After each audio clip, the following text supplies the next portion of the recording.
Okay, this is the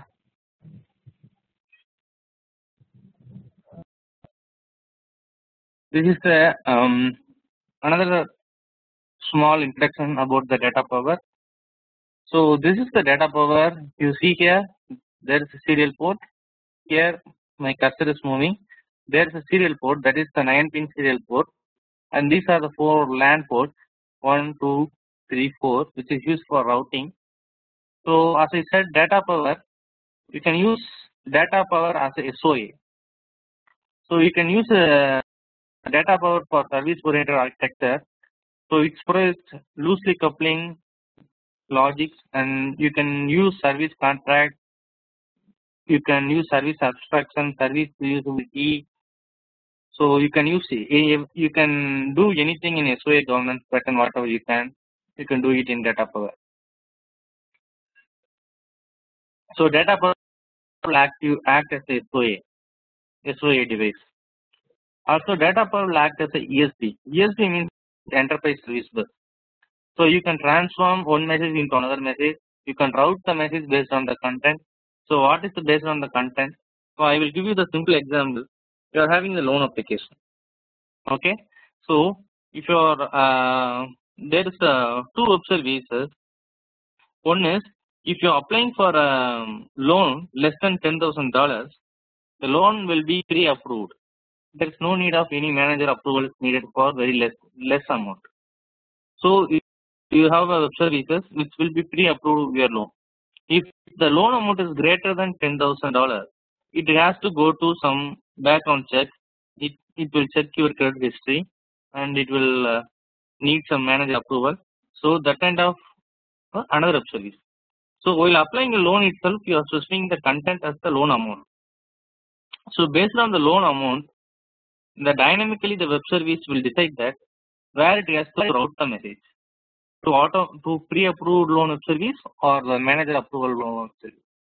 That is what the content based routing and logging. And I said the protocol bridging. You can use MQ, HTTP, HTTPS to MQ, MQ to JMS, JMS to IMS, EMS, EMS to MQ, any to any message content, any to any protocol bridging, FTP, SFTP, everything has been supported in data power. So it's provide very high performance. So this is what how the data power XI50 act as a ESB gateway in our organization level. You see ESBA, ESBB. We have both 2 ESBs, 2 enterprise service bus in our organization. So there is a ESB gateway which is data power. So forget about DMS zone now. So all the requests coming to the ESB gateway. So dynamically, and the data power decides that which ESB gateway has the service the request has. So it's dynamically found that and route the corresponding request to the corresponding ESB gateway, either A or B. So this is a little bit elaborate diagram of the data power where the business to business interactions happen. So you have a business port on our left side and your organization intranet organization on right hand side. So how the business to business interactions happens via data power on the internet, everything is here. You can see that. So all the, if you see the demerger zone is nothing but demilitarized zone. So all the requests coming outside of the organization, which is coming out from the internet, it comes through demerger zone. If you see any intranet, the right hand side here, if you see the intranet, so if any request comes from within your organization, it don't need to be very secure because it's already inside our organization. So it can directly go to the data power appliance. So normally XS40 will be used in DMS zone and XI50 will be used into routing zone and multi-protocol bridging zone. So this is the introduction of XSL. What is XSL? Is nothing but extensible stylesheet language. It is a XML based stylesheet language which is used to transform the messages, one message into another form of messages. So the XSL is the transformation language which is mainly used in data power development. It is very important in data power development. To transform the messages and to create the policies, firewalls, all those things. So now I will explain you how to create XML, XSL and all in this training class. Now I will try to show you some of the data power console, how data power looks like, and what are the things we are going to study in data power. All those things I am going to tell you. Okay. So I am going to log into the data power box, which is running in my office.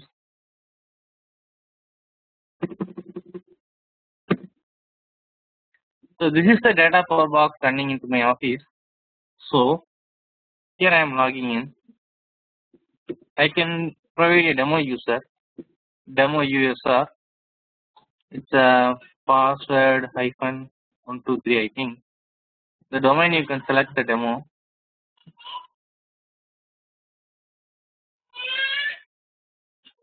So its password expires. So I'm changing.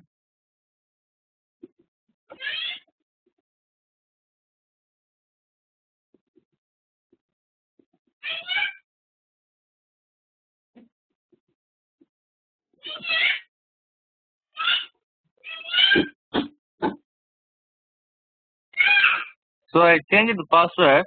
So I am trying to log in again as a demo user.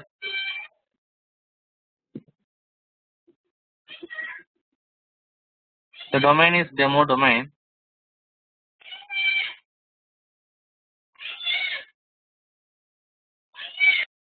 So if you see in the screen, like this is the data power control panel. If you see the services, these are the 5 main things we are going to learn in the data power control panel. So these are the very important things we have to learn. Web service proxy, multi-protocol gateway, XML firewall, web application firewall, XSL accelerator. These are the things we are going to study in our training session. How to. So if you see what is the difference, if you see this is appliance is XI50. So what's the difference between XI50 and XS40 is, in XS40 you don't see this multi-protocol gateway option. So which is available only in XI50. The remaining things are common for XS40 and XI50. So you can click on something and you can do whatever you want here. It's a demo user, you don't have ability to do anything. You can see the logs by clicking the log.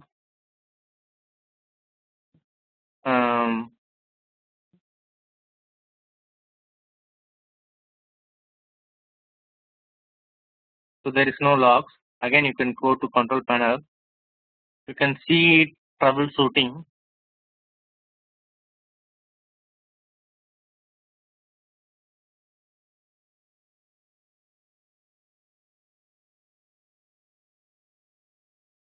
So it's a troubleshooting panel actually. So since it's a demo user, you don't have a control to do anything, and it has view status, file management. We go to file management. This is the various kind of folder structure file directory structure available in data power. So you have cert, checkpoints, config, export, local, log store, log temp, website. So I will explain. CERT, basically all your certificates are uploaded. Wherever you are uploading, all the certificates will be uploaded into set folder. The configuration has the configuration detail about the particular domain. Export directory is having, it's a kind of packaging AR file, WAR file. Like this, you are packaging any firewall or any policy, any web services policy you have developed in data power, you can export as a zip file, so that you can import into another data power appliance, any dev to QA, QA to prod, you can import the code and you can export the code and import the zip file into another appliance. Local is having the local data structure, you can have all your local XSL file, XML file, configuration file, everything is in the local directory. The log store is having, if you return any specific log, application specific log, all the logs will be stored here. The log temp, it's a temporary logging, so all the temporary logs will be stored here. Bubset, so all the public certificates which is by default available in the data power, it's all here. Store is the main thing. So store has some default functions and by default operations which is provided by IBM, so that we can reuse the same thing in our data power appliance. So it has lot of XSLT operations, it has lot of XSL codes, it has lot of XMLs you can reuse for our code. Temporary is just a temporary file. So this is the file management, data file management. So there is the import configuration, export configuration, wherever you can take the export of your code and import to your existing code, and keys and certificate management. So these are all the things we are going to study. This is a sample XML firewall. So there is nothing now. So we have to create XML firewall. So these are the things we are going to study. How to create XML firewall, what is XML firewall, what is web application firewall, what is multi-protocol gateway, what is web service gateway, when to create a which service, and what is the need of creating this kind of firewall and data power appliance. These are the things we are going to study in the training. Okay. So I hope you enjoyed the training. So I hope you will join us for the training. So you will become a data power expert very soon. So good luck for your future career growth and next level job search on your growth. Thank you. Thanks for joining us.